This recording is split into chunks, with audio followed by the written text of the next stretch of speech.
वो एक बेटी है, वो एक माँ है और एक बहन भी है। अब आप ये सोच रहे होंगे कि ये रिश्ता तो हर किसी के साथ होता है, फिर इसे बताने की ज़रूरत क्या है। तो चलिए हम आपको बताते हैं आखिर वो रिश्ता किस तरह से है। बेटी, माँ और बहन का रिश्ता हर किसी के साथ जुड़ा होता है, लेकिन मध्य प्रदेश में सरकार ने एक ऐसी स्कीम चलाई है जिसका नाम लाडली बहना योजना है। और इसी योजना के बलबूते पर एक बेटी, माँ और सरकार की सरकारी बहना भी हो गई है। और इसी के बलबूते पर अब वो अपनी पढ़ाई और अपने गोल्स की ओर लक्ष्य केंद्रित कर आगे बढ़ रही है। उसी बहना के दरवाजे पर हम पहुँचे हैं, उसी बेटी के दरवाजे पर हम पहुँचे हैं और उसी से हम आज चर्चा करने वाले हैं कि किस तरह का उन्होंने अपने लाइफ के लिए गोल सेट करके रखा है, क्या टारगेट उन्होंने रखा है और किस तरह से वो आगे बढ़ रही है। सरकार की ये जो स्कीम है, सरकार की ये जो योजना है, इसका उन्हें कैसे लाभ मिल रहा है, कितना उनके लाइफ में इससे बदलाव आ रहा है, पढ़ाई में कितना सपोर्ट मिल रहा है। क्योंकि ये कहानी उस बहना की भी है, उस बेटी की भी है और उस माँ की भी है जिसकी दो बेटियाँ तो है ही, लेकिन वो स्वयं भी एक बेटी है। और ये बेटी लगातार संघर्ष कर रही है। संघर्ष इसलिए क्योंकि पति से 11 साल पहले रिश्ते टूट चुके हैं।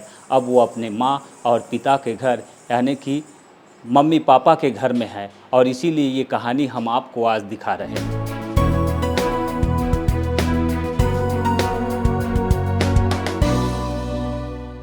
चूँकि आपकी कहानी तो हमने बता ही दी है, तो आप कैसा महसूस कर रहे हैं इस स्कीम की वजह से जो बदलाव आप देख रहे हैं अपने जीवन में?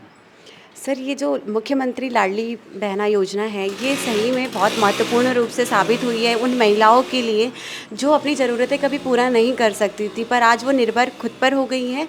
वो इन पैसों का यूज़ खुद के लिए कर सकती है। जैसे मुझे उस राशि का यूज़ मैं अपने स्वयं के लिए कर रही हूँ, मैं अपने एजुकेशन के लिए कर रही हूँ, अपनी कोचिंग्स के लिए, अपनी पढ़ाई के लिए और अपने बच्चों की पढ़ाई के लिए भी मैं उसका यूज़ कर लेती हूँ।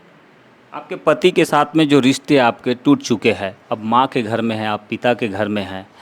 यहाँ पर आने के बाद में आप पढ़ाई के लिए जितनी मेहनत कर रहे हैं, जितना स्ट्रगल कर रहे हैं, सरकार की इस योजना से कुछ परिवर्तन भी आपको समझ में आ रहा है?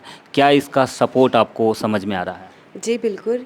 ये जो लाडली योजना है, इसका सपोर्ट मेरे मेरे जीवन में तो बहुत रहा है, क्योंकि ये जो राशि है ये मुझे जो बढ़कर मिली थी अभी अगस्त में भी बढ़कर मिला है और जो कंटिन्यू हर महीने मिल रही है, तो ये राशि मेरे लिए बहुत बड़ी राशि है, क्योंकि इससे मैं अपने लक्ष्य के प्रति अग्रसर हो रही हूँ। जैसे मुझे अगर एक बुक्स भी लग रही है तो मैं पैसे का यूज़ बुक के लिए कर रही हूँ और मुझे अगर कोचिंग जानी है तो कोचिंग का भी उन पैसों से मैं कोचिंग का पे कर पा रही हूँ। वर्तमान में आप क्या कर रही है और आगे की तैयारी और क्या-क्या है आपकी?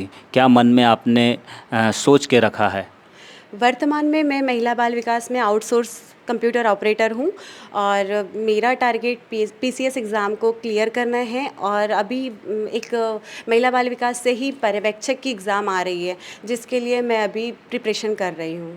सुनने में मिला था कि आप पीएससी की भी तैयारी कर रहे हैं। जी, पीएससी की तैयारी तो मेरा टारगेट है कि मुझे उसमें मतलब जाना ही है और एक अधिकारी के रूप में आना है।